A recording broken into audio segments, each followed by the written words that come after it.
Hello everyone, स्वागत है आपका फिर से एक और नई वीडियो पर। तो हम लोग पिछले क्लास में देखे थे, थोड़ा फिजिक्स का देख रहे थे।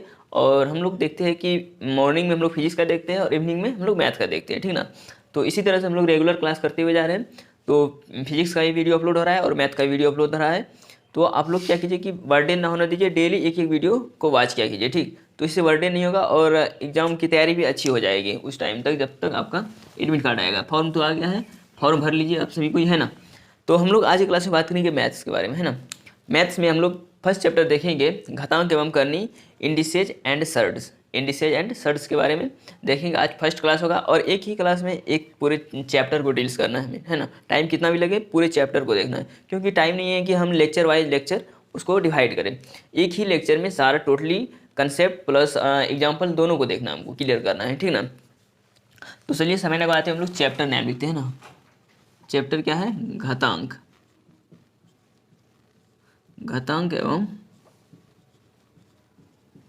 करनी, ये है आपका चैप्टर, ठीक। इसी को बोलते हैं इंडिसेज एंड सर्ड्स इंग्लिश में, ठीक। बात करेंगे हम लोग घातांक के बारे में सबसे पहले। तो घातांक के नियम है कुछ, उसको हम लोग सबसे पहले जानते हैं। घातांक के नियम बिल्कुल जीरो लेवल से देखेंगे। आप 10th करके आए हैं, कोई दिक्कत नहीं है, आप आराम से देखिए, सारा चीज़ A to Z समझ में आएगा, ठीक ना। और अगर आप चैनल पर नए हैं तो चैनल को सब्सक्राइब भी कर दीजिएगा और वीडियो को ज़्यादा से ज़्यादा शेयर कर दीजिएगा, ताकि ऑल स्टूडेंट के पास नोटिफिकेशन जा पहुँचे, ठीक। तो हम लोग देखेंगे घातांक के नियम में कुछ घातांक के नियम है, जिससे हम लोग को क्या करना पड़ेगा, प्रॉब्लम को सॉल्व करने में काफ़ी ज़्यादा सुविधा होगी अगर ये हमें रूल पता होगा। क्लियर है, ठीक। तो सबसे पहले हम लोग पहला 1 नंबर का रूल हम लोग देखेंगे कि अगर आपका क्वेश्चन इस टर्म में रहे a का पावर m, a का पावर n, a का पावर r डॉट डॉट इस तरह से रहे, इस तरह से गुना के टर्म में रहे, तो आप इसको डायरेक्टली, अगर आपको इसका आंसर पूछा जाए तो आप लिख सकते हैं इसको a का पावर, ये टोटली पावर को आप ऐड कर सकते हैं m plus n plus r। अगर और भी गुना के मल्टीप्लिकेशन के टर्म में यहाँ रहेगा तो और भी यहाँ ऐड होगा। क्लियर है। इस तरह से 1 नंबर का मेरा ये कंसेप्ट था कि a का पावर m गुना a का पावर m n, आपने पढ़ा होगा a का पावर m प्लस n। उसी तरह से हमने जितना भी नंबर्स ऑफ टर्म उसको मल्टीप्लाई करेंगे पावर के रूप में, वो पावर क्या होगा, ऐड हो जाएगा। बेस एक ही सेम रहेगा, ठीक। अगर बेस सेम रहे, ठीक, पावर अलग अलग रहे, बेस सेम रहे तो वो जुड़ जाता है गुना में अगर रहे, है ना। 2 नंबर का हम लोग देखेंगे कि अगर आपका बेस सेम रहे बट पावर अलग अलग रहे, a का पावर m है, डिवाइड में रहे a का पावर n में, ठीक। a का पावर m डिवाइड a का पावर n, बेस देख रहे हैं दोनों का सेम है, पावर अलग अलग है, तो यहाँ पावर घट जाता है। a का power m minus n, a का पावर m माइनस n। यहाँ हमने क्या देखा, मल्टीप्लिकेशन में पावर ऐड हो रहा है, बट डिवीजन में जब देखेंगे तो ये पावर क्या हो रहा है, घट रहा है। क्लियर है यहाँ तक, ठीक। नेक्स्ट देखते हैं 3 नंबर का, है ना। तीसरा जो टर्म है वो होगा a का पावर m का पावर n। इस तरह के प्रश्न दिखाई दे, आपको दिखाई दे 5 का पावर 2 का पावर 3 कोष्ट में रहे, तो वो किस तरह से होगा, a का पावर m इंटू n हो जाएगा, a का पावर m इंटू n हो जाएगा। क्लियर है। अब बात करेंगे बिना कोष्ट वाला का, 4 नंबर में आप लोग देख लीजिए, a का पावर m का पावर n, a का पावर m का पावर n। अगर इस तरह रहे तो इस तरह के प्रश्न को आपको सॉल्व करना है। a का पावर m का पावर n है ना, तो m यानी कि m बोल रहा है n टाइम्स, है ना, डॉट डॉट n टाइम्स तक जाएगा ये, ठीक। क्लियर है। इस तरह से इसको सॉल्व करना है। 5वां हम लोग रूल देखेंगे, 5 नंबर का रूल को देखेंगे कि अगर a का पावर माइनस m रहे, a का पावर माइनस m यानी कि 5 का पावर -3 रहे, तो उसको किस तरह से लिखेंगे, तो इसको हम लोग लिखेंगे 1/a का पावर m, इस तरह से लिखेंगे इसको, ठीक। नेक्स्ट देखेंगे 6 नंबर में, हम लोग काफ़ी बारीकी से आपको समझना है, ठीक। 6 नंबर में आपका है a/b, क्या है, a/b का होल पावर m है। आपको प्रश्न पूछा जाए 4/3 का होल पावर 2 है, तो उसको किस तरह से लिख सकते हैं हम लोग, तो इसको लिख सकते हैं हम लोग a का पावर m अपॉन b का पावर m। क्लियर। थोड़ा सा और अगर इसको सिंप्लीफाई कीजिएगा, तो अगर इसको बोला जाए कि अगर आपको क्वेश्चन इस तरह से मिला जाए कि आपको पलटना पड़े बेस को, यानी कि नीचे वाले को ऊपर लेके जाना पड़े और ऊपर वाले को नीचे लाना पड़े, तो क्या करना है, सिंपल कुछ नहीं करना है, बी अपॉन ए लिखना है, माइनस लगा देना है -m। क्लियर, बस इतना करना है, आपका टोटली क्वेश्चन सॉल्व हो जाएगा। ठीक, अब 6 नंबर हो गया। अब 7 नंबर की ओर हम लोग चलते हैं धीरे धीरे, ठीक ना। 7 नंबर में बोल रहा है अगर a का पावर भी m रहे क्रॉस b का पावर भी m रहे, तो यहाँ देखिए क्या हुआ कि a का पावर m गुना a का पावर n, ये देखिए ये दोनों बेस इक्वल था बट पावर अलग अलग था। ठीक, यहाँ देखिए क्या है, a का पावर m गुना b का पावर n, यानी कि बेस क्या है, इक्वल नहीं है बट पावर इक्वल है। समझ में आ रही है कुछ? तो यहाँ हम लोग लिख सकते हैं a क्रॉस b, पावर तो सेम है, पावर में यहाँ लगा दीजिए। क्लियर है? इस तरह से आप इसको सॉल्यूशन कर सकते हैं। और आखिरी 8 नंबर में हम लोग लिखेंगे कि a का पावर अगर आपको 0 मिले, a का पावर 0 मिले तो आपको लिखना है 1। अब आप बोलिएगा भैया a का पावर 0 अगर ना रहे, 2 का पावर 0 रह जाए, कोई दिक्कत नहीं, 1 लिख देना है आपको, 1 आंसर होगा उसका। क्लियर है? आई होप कि आपको यहाँ तक समझ में आया होगा। अब इसी से रिलेटेड हम लोग क्या करेंगे, कुछ क्वेश्चन करेंगे, आप लोग इसका स्क्रीनशॉट ले सकते हैं, ठीक ना। तो आइए देखते हैं हम लोग, हमारे पास 2 प्रश्न लिए गए हैं घातांक से रिलेटेड। ठीक, तो यहाँ प्रश्न है पहला कि 1000 पर पावर 9 है, यानी कि 1000 पर पावर 9 है, डिवाइडेड है 10 टू द पावर 24। इसको सॉल्व करना है, कितना आंसर आएगा।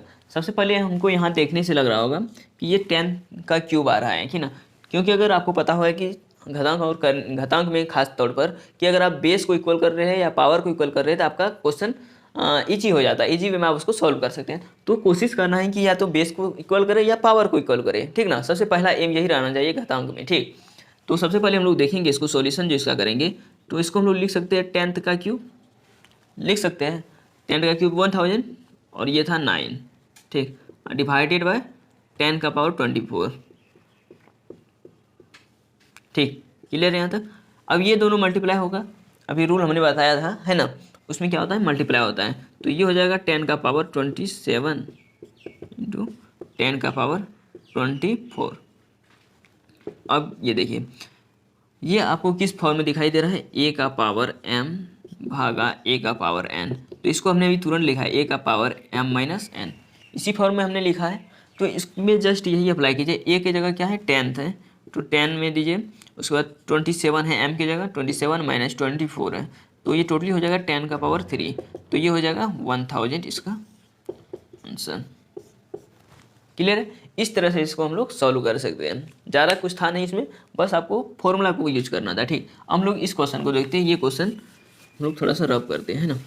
इस क्वेश्चन में थोड़ा सा देखिए, क्वेश्चन बोल रहा है इफ़ अगर 3 का power x plus y equal to 81 तथा 81 का power x minus y equal to 3, तो x बराबर वाट और y बराबर वाट, यानी कि इन दोनों में से x और y का मान निकालना है। आपको पता होगा कि जब भी आप x और y का मान निकालते थे तो आपके पास 2 इक्वेशन होता था, इक्वेशन 1 एंड इक्वेशन 2। उन दोनों को सॉल्व करके आप x एंड y का मान आप कैलकुलेट करते थे, ठीक ना। तो उसी तरह से थोड़ा सा हमको कंसेंस होकर क्वेश्चन को देखना है कि इससे हमारा इक्वेशन बन रहा है या नहीं बन रहा है। तो सबसे पहले पहला एम क्या रहेगा कि हमको बेस या पावर को इक्वल करना है, तो इक्वेशन बनेगा। ठीक, सबसे पहले वाला लिखते हैं हम लोग, इसको लिखते हैं। ठीक, ये है 3 to the power x plus y, क्या है 3 to the power x plus y. तो इसको सॉल्यूशन के लिए यहाँ लिखते हैं हम लोग 3 to the power x plus y, line by line लिख रहे हैं, बिल्कुल कंसेंस होकर देखना है, ठीक ना। इक्वल टू 81 है, लिख लेना। अब दिमाग थोड़ा सा लगाना है, 81 यानी कि 3 का कितना पावर करेंगे 81 हो जाएगा। 3 3 जा 9, 9 3 जा 27, 27 3 जा 81। ठीक, तो देख रहे हैं हम लोग कि 3 का पावर 4 अगर लगा रहे हैं, 3 का पावर 4 लगा रहे हैं, तो ये टोटली ऐसे था, तो 3 का पावर हम लोग अगर 4 लगा रहे हैं तो 81 हो रहा है। कितना हो रहा है, 81 हो रहा है, नहीं हो रहा है, 3 इंटू 3 इंटू 3 इंटू 3, 3 3 9 70 70 81, इस तरह से भी कर सकते हैं। ठीक, तो टोटली अब देख रहे हैं कि बेस मेरा इक्वल हो रहा है तो पावर इक्वल हो जाएगा, बेस इक्वल हो रहा है तो पावर इक्वल हो जाएगा, तो पावर हो जाएगा x plus y equal to 4, equation first. ये पहला मसाला मेरे पास आ गया कि हमें एक इक्वेशन मिल गई है और बस दूसरा इक्वेशन हमको ढूंढ लेना है, तो हमारा x एंड y का वैल्यू मिल जाएगा। क्लियर? अब दूसरा इक्वेशन ढूंढने निकलिए। दूसरा इक्वेशन है आपका 81 का power x minus y equal to 3, यही है। इसको सॉल्व कीजिए कि सबसे पहले क्या माइंड में लाना है, बेस इक्वल करना है। क्या करना है, बेस इक्वल करना है। 81 है तो 3 का पावर 4, तो 3 का power 4 into x minus y इस तरह से लिख सकते हैं इक्वल टू 3 में कुछ नहीं है तो 1 है ना। ठीक, तो देख रहे हैं अब यहाँ भी बेस इक्वल हो रहा है, तो यहाँ बेस इक्वल हो रहा है तो 4 into x minus y equal to 1, 4x minus 4y equal to 1, equation second. अब देख रहे equation first and equation second मेरे पास आ गया है, अब कोई दिक्कत नहीं होनी चाहिए। अब आप इसको सॉल्व कर लीजिए, इक्वेशन सेकेंड को यहाँ ला लीजिए आप, है ना।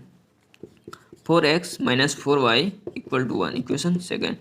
इक्वेशन सॉल्व करने के लिए पता ही होगा कि आपको क्या करना है कि एक को घटा देना है, ठीक ना। इसको 4 से मल्टीप्लाई करें हम लोग तो ये होगा 4x plus 4y, 4x plus 4y equal to 16।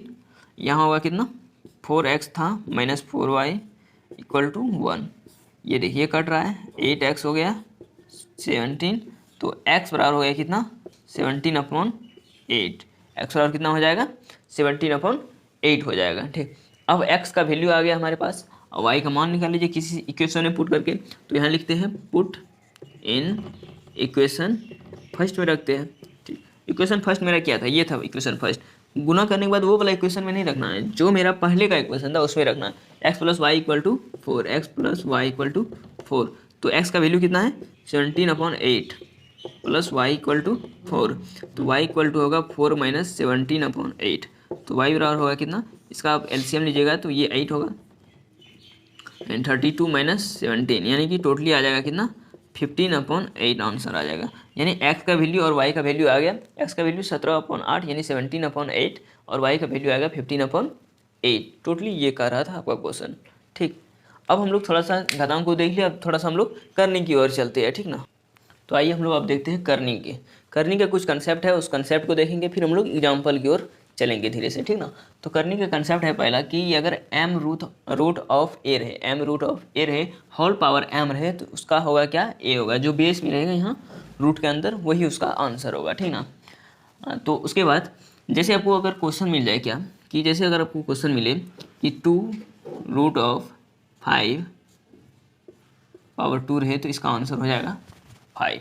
कितना हो जाएगा 5 हो जाएगा इसका आंसर। ठीक, इसी तरह से हम लोग नेक्स्ट देखेंगे, अगर n रूट ऑफ a रहे तो mn मल्टीप्लाई हो जाएगा, रूट में आ जाएगा a। ठीक, उसके बाद थोड़ा अजीब लग रहा होगा देखने में, जब इससे हम लोग क्वेश्चन करेंगे अभी तो ये काफ़ी इजी हो जाएगा। ठीक, उसके बाद तीसरा देखेंगे m root of a b, तो इसको हम लोग अलग से लिख सकते हैं m root of a into m root of b। ठीक, उसके बाद चौथा आपको है m रूट ऑफ a का whole to the power n, m root of a का whole to the power n रहे अगर, तो m root of a to the power n हो जाएगा। n कहाँ चल जाएगा, रूट के अंदर चल जाएगा। ठीक, पांचवा है आपका m root of a upon b, तो इसका होगा m root of a upon m root of b। ये था कुछ बेसिक कंसेप्ट किसके, करने के। अब इससे रिलेटेड हम लोग कुछ क्वेश्चन को करते हैं, ठीक ना। इतना आप लोग लिख ले होंगे। ठीक, तो चलिए हम लोग इसका क्वेश्चन थोड़ा सा करते हैं, एक किस तरह से इसका यूज कर सकते हैं इन सभी फॉर्मूला को। तो क्वेश्चन है कि निम्नलिखित में से बड़ी संख्या कौन है, निम्नलिखित में से बड़ी संख्या कौन है। अगर आपको रूल पता नहीं रहेगा तो आपको बिना कैलकुलेटर का ऐसा सवाल को सॉल्व करना काफ़ी मुश्किल होगा, क्योंकि √2, √3, √6 इसका मान कैसे निकालिएगा आप, है ना।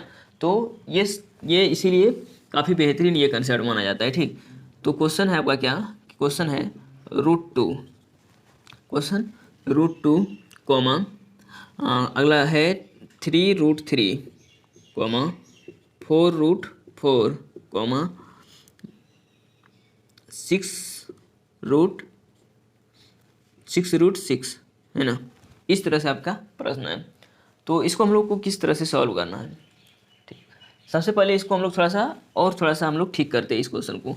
इसी में से पूछते चार क्वेश्चन दिया आपके पास, 4 है, इसमें से पूछे इसमें से सबसे बड़ी संख्या कौन है, ऑप्शन में आपको अगर डाल दे तो इन चारों को इस तरह से आपको अरेंज करना है सबसे पहले। ठीक, सबसे पहले क्या करना है, अरेंज करना है। उसके बाद इसको थोड़ा सा तोड़ के लिखना है। रूट का मतलब क्या होता है, हाफ होता है, तो 2 का पावर कितना है 1/2 है, इसमें कोई कन्फ्यूजन नहीं होना चाहिए आपको, ठीक ना।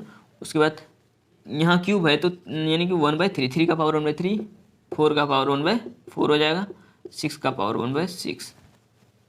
क्लियर है यहाँ तक, ये कि आपको यहाँ तक समझ में आया होगा, ठीक ना। अब हम लोग को क्या करना है, एक एलसीएम लेना है, एलसीएम यानी कि लघुत्तम सामर्थ्य हमको निकालना है। किसका निकालना है, रूट में जो रहता है उसका निकालना है। जैसे 3 है, 4 है, 6 है या कोई 2 है ना।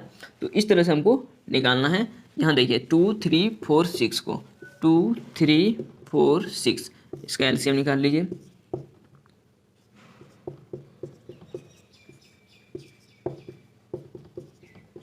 ये हो जाएगा, ये टोटली आ जाएगा कितना, 12 आ जाएगा इसका एलसीएम। क्लियर है? ठीक, तो अब क्या करना है, 12 मेरा एलसीएम आया है। अब हर एक के पावर में जो ये है 1/3, 1/4, 1/6, इन सभी में 12 से गुना कर दीजिए। 2 का पावर 1/, काफ़ी बेहतरीन कंसेप्ट है, काफ़ी बेहतरीन ट्रिक के साथ बता रहे हैं, तो समझ लेना है अच्छे से, है ना। तो 12 हो जाएगा, कॉमा 2 का पावर 3 का पावर 1/3 का पावर 1/3 इंटू 12 हो जाएगा। 4 का पावर 1/4 इंटू 12 हो जाएगा। 6 का पावर 1/6 इंटू 12 हो जाएगा। यहाँ तक कोई दिक्कत नहीं होना चाहिए, ठीक ना। तो हम लोग देखते हैं यहाँ से कट रहा है 6 बार में, है ना। 2 का पावर 6 हो जाएगा, 3 का पावर 4 हो जाएगा, 4 का पावर 3 हो जाएगा, 6 का पावर 2 हो जाएगा। तो इसको आप लोग लिख सकते हैं 2 का पावर 6, यानी कि अगर बात करें तो ये हो जाएगा 64, है ना। 3 का पावर 4 81, 4 का पावर 3 ये 64 और ये हो जाएगा 36। अब यहाँ पर देखिएगा आपको इसमें से सबसे बड़ी कौन लग रहा है। आप इसमें से तो आराम से आप चुन सकते हैं कौन सबसे बड़ी है। तो आपको सबसे बड़ी ये लग रहा है, तो इसके सीधा में ये हो गया। तो इसी तरह से ये देखिए, है ना, इस तरह से ये, इस तरह से ये, मेरा आंसर आ गया ये, यानी कि 3√3 ये आपका सबसे बड़ी संख्या होगा। इस क्वेश्चन का आंसर ये हो जाएगा 3√3, है ना, 3√3। तो इस तरह से आप किसी भी तरह का, आपको इस तरह का अगर प्रश्न आए तो आप उसको आसानी से सॉल्व कर सकते हैं। आई होप कि आपको आज का क्लास काफ़ी बेहतरीन लगा होगा। घातांक और करनी से इसी से रिलेटेड क्वेश्चन आएंगे, आप आसानी से सॉल्व कर सकते हैं। तो हम लोग अब मिलेंगे नेक्स्ट क्लास में एक न्यू चैप्टर के साथ। न्यू चैप्टर कौन सा होगा, वो होगा सिंप्लीफिकेशन चैप्टर का।